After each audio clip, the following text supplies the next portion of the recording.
Ni hao!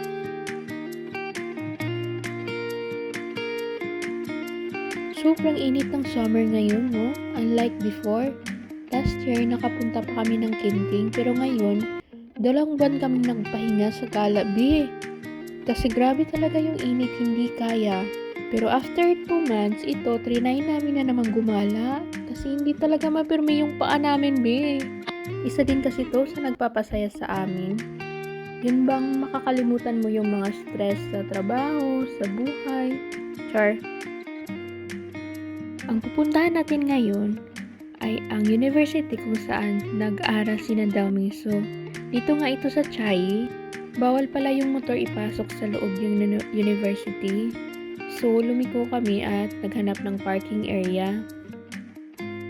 Tinanong din namin kung pwede pa ba kaming pumasok. Sabi niya, oo daw, pero kailangan naming maglakad kasi bawal nga yung motor. So, dun banda may nakita kaming mga nakapark. So, pinark namin dun at naglakad na lang papunta sa loob. Sa entrance, ang napansin ko agad ay sobrang daming puno.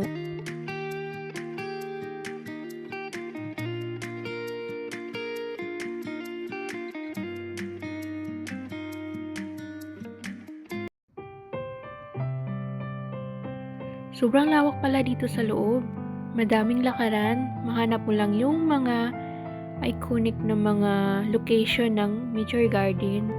Nung nagpunta nga kami dyan, may mga ilang Pinoy din kaming nakita. Grabe no, hanggang ngayon, hindi pa rin makalimutan yung Nature Garden.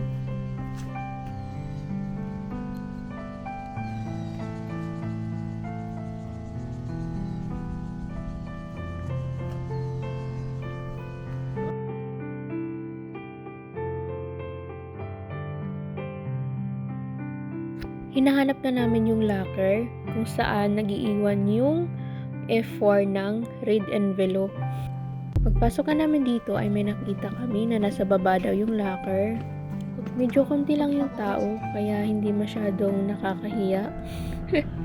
Nahiya ka pa sa lagay na yan at ayun nakita namin agad.